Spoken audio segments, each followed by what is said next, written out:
Hi, I'm Liz. I'm a certified technician, and today we're going to go over how to replace a battery on your Acer Chromebook. I've already taken the screws out of the back panel with this screwdriver. Link is in the description down below. Same thing with this pry tool. I'm going to loosen it like this, and then it comes right up. So very easy peasy on that.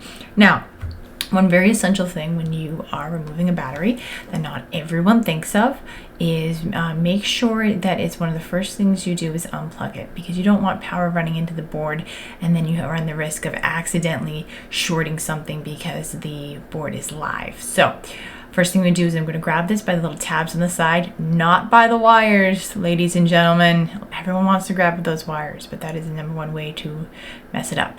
So grab the little tabs and pull back. Just like that, real simple. No yanking on the wires. The wires come out so incredibly easy.